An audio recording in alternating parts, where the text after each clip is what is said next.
Bonjour à tous et à tous, bienvenue sur la chaîne Phenomenal Catch et on se retrouve aujourd'hui pour la vidéo résultat de WrestlePalooza qui s'est déroulé le 20 septembre 2025. Un show qui était de base, on sait que le show voilà, il était juste là en fait pour concurrencer AEW All Out. Et au final, WrestlePalooza, c'était un plutôt bon show. Alors, il y a des points négatifs, ça c'est sûr, comme dans tous les shows j'ai envie de dire, mais là c'est quand même un peu du gâchis ce qu'il y a eu. Mais n'empêche, on a également eu du très bon, étant donné qu'apparemment WrestlePalooza pourrait devenir un événement annuel, enfin qui pourrait avoir lieu tous les ans du côté de la WWE, qui pourrait apparemment potentiellement remplacer WrestleMania, vu que vous savez que dans 2 ans WrestleMania va avoir lieu en Arabie Saoudite. Et bon, il y aura d'autres WrestleMania aux États-Unis, mais bon, sachant qu'il y a des rumeurs pour un WrestleMania à Londres, bon, ça ce serait cool, un WrestleMania à Londres, honnêtement. Voilà, pour WrestleMania en Arabie Saoudite, j'avais déjà fait un short dessus.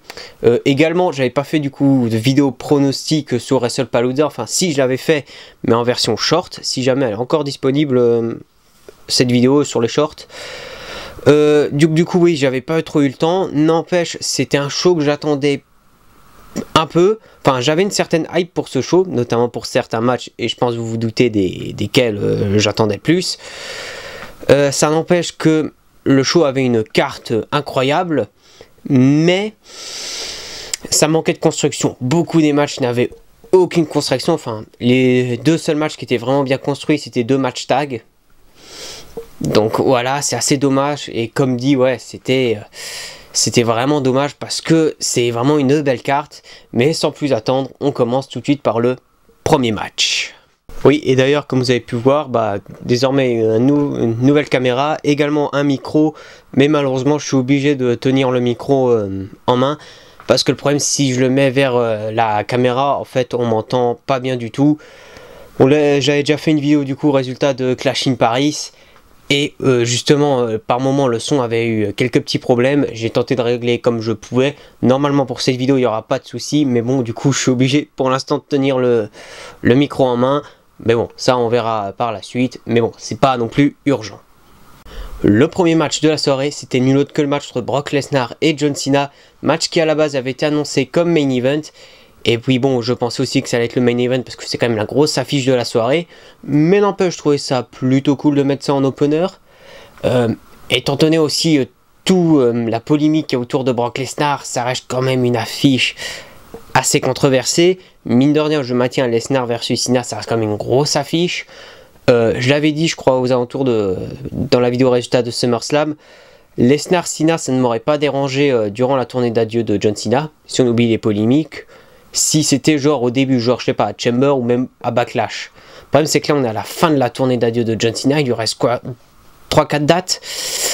Ouais, bon finalement je suis pas sûr que Lesnar du coup soit un des derniers, je l'aurais pas mis en tout cas comme un des derniers adversaires de Cena, je l'aurais mis beaucoup plus tôt, donc c'est assez dommage. Et le match, c'était pas bon. C'était vraiment pas bon. Ça a été genre Lesnar qui a dézingué Cena pendant presque 10 minutes. C'est vraiment dommage. Je crois qu'on a John Cena qui a vite fait pris l'avantage et qui lui a apporté 3 attitude adjustments ou 2 à la suite.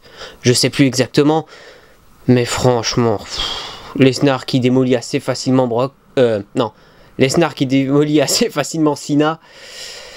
Ouais, bon, qui gagne, c'est un peu un remake de SummerSlam 2014, sauf que SummerSlam 2014, Lesnar venait de battre Taker, enfin c'était pas la même chose.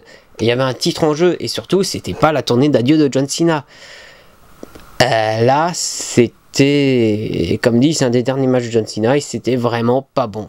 C'est pas aussi catastrophique genre que le main event de WrestleMania 41, vraiment là, c'était juste pas bon. Je sais pas quoi dire d'autre, vraiment, voilà. Ça vaut. Pourtant, Lesnar et Cena ont déjà eu de bons affrontements, notamment à Extreme Rules 2012, si je me trompe pas, si c'est. Je sais plus, oui, c'est bien à Extreme Rules 2012 qui se sont affrontés, match qui est excellent. Bon, après, il y a eu le match de 2014 où Lesnar a plus ou moins détruit Cena, mais ça c'est quand même un plutôt bon match. Le match revanche à Night of Champions, j'ai plus trop de souvenirs de ce match d'ailleurs. Mais bon, bref, il y avait du potentiel sur un Lesnar-Cena. Donc voilà, à noter aussi que au moment où l'annonceuse allait introduire Brock Lesnar, bah c'est Paul Heyman qui a finalement introduit Lesnar. Donc Paul Heyman est à nouveau associé à Lesnar. C'est plutôt cool, hein, n'empêche. Moi je suis plutôt content. Donc voilà, victoire de Brock Lesnar et match très décevant au final. Second match de la soirée et match qui pour le coup était plutôt bien construit. Les Usos qui se reformaient pour affronter Bronson Reed et Bron Breakker, The Vision. Déjà l'entrée des Usos, ils sont débarqués avec leur ancien thème quand ils étaient en équipe, donc déjà incroyable. Ils sont rentrés par le public et à un moment Jimmy Uso a stoppé le public et a demandé à tous les fans de catch d'allumer leur portable comme on a fait en France pour imiter, et ensuite ils ont mis la musique de Jey Uso. C'était plutôt cool, le public était plutôt chaud, même si c'est pas digne de la France, hein. Mais n'empêche, c'était plutôt bon. Et putain de bordel de merde que le match était excellent. A noter que LA Knight était arbitre spécial pour ce match. Et ouais, c'était excellent. A noter que du coup Jimmy, étant donné que c'était LA Knight qui était du coup l'arbitre spécial du match, il a un petit peu fermé les yeux sur le fait que les Usos utilisent des chaises. Sauf que du coup ça n'a pas plu à Bronson Reed et Bron Breakker, qui du coup également utilisaient des chaises, des tables. Donc c'était assez marrant que c'était un match par tag, vraiment où il y avait des échanges entre les membres, alors qu'ils utilisaient des tables et des chaises. Voilà, c'était assez marrant. Un moment, Jey Uso a tenté de porter un coup de chaise à Bron Breakker, il me semble, et finalement il s'est repris la chaise dans la gueule et au final il s'est mis à pisser le sang. On a eu un spear de Bron Breakker sur les deux Usos à travers une table. Non, vraiment, c'était incroyable comme match. C'était brut. Enfin, c'était brutal. C'était... Voilà. J'ai rien d'autre à dire. Victoire de Bronson Reed et Bron Breakker. Pour moi, c'était logique. À noter qu'on tease de plus en plus un potentiel heel turn de Jey Uso. Ça pourrait être plutôt cool. Moi, je dis pas non. Donc, à voir ce que ça va donner. Et donc, du coup, victoire de Bron Breakker et Bronson Reed. Le troisième match de la soirée, c'était le match que j'attendais le plus. Et bien évidemment, je pense que vous devez tous vous y attendre. Le match pour couronner la nouvelle World Women's Championship, Io Sky contre la Primera Stephanie Vaquer. Match qu'on aurait pu avoir à Paris. Sachant que oui, Stephanie Vaquer devait être challengeuse pour le titre à Paris. Elle a gagné une Battle Royale pour être challengeuse à Paris. Finalement, ils se sont dit, ah bah on pourrait avoir Io Sky contre Stephanie Vaquer à Paris. Ah non, bah finalement on va le mettre à WrestlePalooza. Voilà, c'était super, hein. Ça aurait été bien mieux que le Becky Lynch Nikki Bella qu'on a eu, mais bon. Puis même ils se sont dit, hein, tant qu'à faire, autant effacer Stephanie Vaquer complètement du week-end à Paris, hein, autant bien annuler le meet and greet que j'avais acheté. Hein, j'ai toujours ma réservation d'ailleurs pour le meet and greet, parce que oui, si jamais moi j'imprime toujours ce genre d'événement. Oui, c'est super, hein. Et d'ailleurs, maintenant je maintiens, je vais quelque part l'installer dans le décor. Hein, voilà, le meet and greet de Stephanie Vaquer, je sais pas encore où, mais voilà, on va l'installer quelque part dans le décor. Vous le verrez bien plus tard. N'empêche, du coup, le match était incroyable. En même temps, venant de Stephanie Vaquer et Io Sky, et surtout Stephanie Vaquer, on pouvait s'attendre qu'à un bon match. Le match était génial. Franchement, les deux elles se sont battues comme des folles. Non, vraiment, c'était incroyable. Par moments, j'ai vraiment cru qu'ils allaient faire gagner Io Sky. J'ai vraiment eu le doute. Mais non, au final, c'est la Primera Stephanie Vaquer qui remporte le World Women's Championship en effectuant un moonsault sur Io Sky. Juste incroyable, le public était dingue. Le public, j'avais peur que le public ne soit pas derrière Stephanie Vaquer et au final si il l'était. D'ailleurs, la tenue qu'elle avait durant son entrée était magnifique. Non, vraiment, juste incroyable. Stephanie Vaquer qui était en larmes quand elle a remporté son titre. Vraiment, elle a eu une carrière incroyable. Elle a débarqué fin d'année dernière, ça va bientôt faire un an qu'elle est du côté de WWE. Elle a remporté le titre nord-américain Women's du côté de NXT, le championnat NXT. Elle a gagné du coup la Battle Royale à Evolution. Maintenant elle remporte le World Women. Non, vraiment, Stephanie Vaquer est incroyable, c'est mérité. À la fin du match, elle allait du coup faire un câlin à son père. On voyait vraiment l'émotion dans ses yeux, c'était incroyable. Aussi, j'avais dit dans la vidéo short que si Stephanie Vaquer gagnait, je faisais une vidéo sur toute la carrière de Stephanie Vaquer. Et du coup, bah, je vais maintenir ma promesse, je vous l'annonce officiellement. Alors je sais pas quand est-ce qu'elle va sortir, mais je vais faire une vidéo du coup sur la carrière de Stephanie Wacker. C'est ultra mérité, et j'espère qu'avec cette vidéo, vous allez comprendre pourquoi Stephanie Wacker est la meilleure catcheuse au monde. Donc du coup, un super match et victoire de Stephanie Wacker.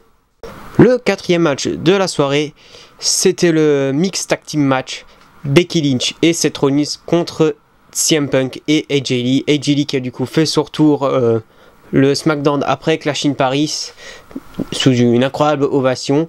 C'était l'un des deux seuls matchs qui était bien construit avec l'autre match tag.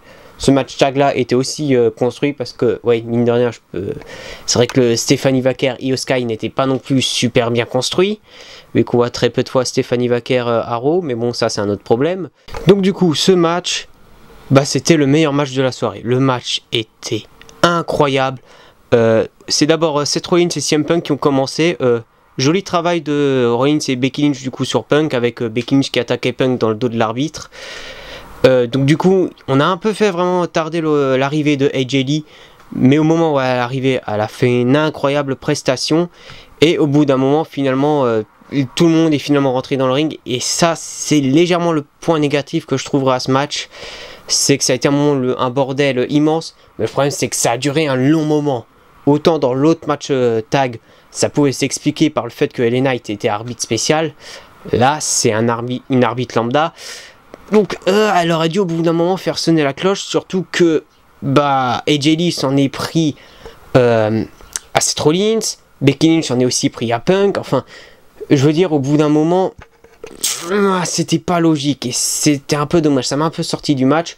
N'empêche, ils ont fait une super prestation. Il y a quand même une grosse domination de Rollins et Lynch. Les deux en heel sont incroyables parce qu'ils avaient déjà fait équipe en 2019 en tant que babyface. C'était une catastrophe. Mais en tant que heel, ils sont incroyables. Oui, on a eu plusieurs spots marquants. Grosse du coup domination, comme je disais, de Rollins et Becky Lynch. CM Punk à un moment a porté une prise de soumission sur Becky Lynch. C'était avec le public qui était ultra chaud pour ce moment. C'était assez drôle. Rollins ne se n'est pas vraiment pris à AJ Lee. Enfin, il s'en est pris légèrement, mais ça va, c'était assez discret, je veux dire. Enfin, il l'a juste tiré hors du ring. Je veux dire, il n'a pas porté de gros finish sur elle. Ouais, donc AJ Lee à un moment a porté un curse stomp sur Seth Rollins. C'était assez marrant. Et au final, c'est une victoire de CM Punk et AJ Lee par soumission. Du coup, c'est AJ Lee qui a fait abandonner Becky Lynch. Victoire de Rollins et AJ Lee. Je pensais qu'ils allaient d'abord quand même faire gagner Rollins et Becky Lynch pour leur garder un peu de crédibilité. Et que Punk et AJ Lee ont leur revanche un peu plus tard dans l'année. Et je pense que les deux maintenant vont à nouveau se diriger vers les titres mondiaux. Enfin, les titres de Rollins et Becky Lynch. En tout cas, c'était un super match. J'ai hâte de voir la suite. Et du coup, victoire de CM Punk et AJ Lee. Et enfin, le main event de WrestlePalooza. Je pensais pas que ça allait être le main event. Mais bon, ça l'était quand même. Le match pour le championnat indisputé. Cody Rhodes qui défendait son titre face à Drew McIntyre. Match que j'attendais plus. Match, je peux pas dire en fait vraiment que je l'attendais. En fait, le problème c'est que Cody Rhodes était quasiment absent vu qu'il était sur le tournage de Street Fighter. Donc c'était assez dommage. C'est surtout McIntyre qui a feudé avec Orton. D'ailleurs, Orton n'est pas apparu, ce qui était dommage. N'empêche, le match avait l'air. Le match, en fait, sa construction était pas mal. Dans le sens où McIntyre s'en était pris à Cody Rhodes la veille à SmackDown. Et en fait, ça a surtout été McIntyre qui a joué avec Cody Rhodes et qui a eu l'avantage. Cody Rhodes a eu quelques petits comebacks. Mais c'est surtout McIntyre qui avait un grand avantage sur le match. Et pour moi, c'est ce qui fait à la fin du match. Pour moi, c'est ce qu'ils auraient dû faire. McIntyre, genre qui massacre Cody Rhodes. Et l'arbitre qui fait sonner la cloche. Donc tu aurais pu avoir McIntyre qui gagne et Cody Rhodes qui ne perd pas forcément le titre. Ça aurait pu être une belle solution, ça aurait pu mettre super bien en avant McIntyre. Sauf qu'au final, à la fin, McIntyre est passé juste pour un gros con. Vraiment, c'est ultra dommage parce que c'était hyper bien parti. En gros, McIntyre a voulu porter son Claymore sur Cody Rhodes au niveau de l'écran de la table des annonceurs. Et au final, Cody Rhodes a esquivé, McIntyre s'est pris le pied dedans, et au final, ils sont montés dessus sur le ring, et Cody Rhodes en a profité pour porter son finish. Ça a totalement décrédibilisé McIntyre, alors que jusqu'à présent, il était ultra crédible. Je veux dire, il avait déjà porté ce coup à Cody Rhodes, et dans les storylines, ils avaient dit que c'était à cause de ça que Cody Rhodes n'était pas apparu. Ils auraient pu refaire ce truc, un nouveau McIntyre qui porte à nouveau le Claymore, et ensuite McIntyre qui est déclaré gagnant sans gagner le titre, et à la fin, je sais pas, t'as Orton qui débarque, et t'aurais même pu partir du coup sur un Orton, Cody Rhodes, McIntyre pour les Wargames. Ça aurait pu être incroyable. Mais non, au final, la WWE a à nouveau décidé de chier à la gueule de McIntyre. C'est ultra dommage. Je pense pas du coup que la rivalité va continuer. Ce qui est dommage parce que Cody Rhodes et McIntyre, c'est quand même des anciens champions par équipe. C'est des mecs qui ont débuté il y a plus de 10 ans à la WWE et qui ont eu des parcours assez difficiles du côté de la WWE et qui ont dû partir pour devenir des gros noms et revenir pour réussir. Donc il y aurait une super histoire, puis ils ajoutaient Orton. Vraiment, on pourrait faire une super histoire. Au final, non, WWE a décidé de tout bâcler. Voilà, victoire de Cody Rhodes, ce qui est dommage. Vraiment avec un opener aussi catastrophique qu'on a eu. Et c'est même pas le match, le main event dans l'ensemble qui est décevant, c'est vraiment juste la fin qui voilà, est très décevante. Voilà, donc victoire de Cody Rhodes. Excusez-moi, j'ai dû mettre un peu la lumière. Le problème, c'est qu'il fait pas très beau chez moi et que du coup, le temps est vraiment en train de s'assombrir. Donc du coup, c'est tout pour cette vidéo. Résultat de WrestlePalooza. Un show qui, dans son ensemble, était très bon. Je veux dire, on a eu 3 matchs juste génialissimes, un opener catastrophique et un mini-event qui aurait pu être très bon. Et au final, la fin au niveau de la fin, ils ont littéralement tout bâclé et ils ont littéralement chié à la gueule de McIntyre. Ce qui est dommage, vu qu'ils veulent faire de WrestlePalooza une sorte de mini WrestleMania. C'était pas non plus le très bon mood, surtout que bon, la carte était construite, bon voilà, c'était pas non plus folichon. Mais bon, ce que je retiens surtout, c'est que Stephanie Vaquer est championne. Voilà, c'est vraiment le gros truc qui m'a foutu le smile. Et du coup, je pense que ça fait de ça un super show. Donc du coup, comme dit, il y aura une vidéo du coup sur l'histoire de Stephanie Vaquer. Va falloir que je commence à bosser dessus du coup. Comme dit, je sais pas quand est-ce qu'elle arrive, mais je vous tiendrai au courant. D'ici à peu près une semaine, il devrait normalement avoir l'épisode 3 de Ciné Catch. Si jamais vous voulez savoir de quel film ça va parler, c'est un biopic sur une personnalité du catch qui est encore en activité, et ça raconte un peu ses débuts dans le catch et surtout à la WWE. Normalement, vous devrez avoir pas mal d'indices sur quel film je parle. Par contre, je sais pas s'il y aura tout de suite des vidéos. Je sais pas s'il y aura une vidéo par contre pronostic de NXT No Mercy. Ça dépendra du temps que j'aurai. Il y aura une vidéo résultat de No Mercy, enfin sur les shorts. Mais donc du coup, la vidéo pronostic, je sais pas si elle va tout de suite, si elle sortira. Je vais essayer de faire en sorte qu'elle sorte. Mais bon, voilà, j'ai un nouveau des trucs de prévu. Donc voilà. C'est tout du coup pour cette vidéo. Comme dit, si ça vous a plu, abonnez-vous, likez, commentez, partagez, tout blablabla. Vous connaissez la chanson. Ciao!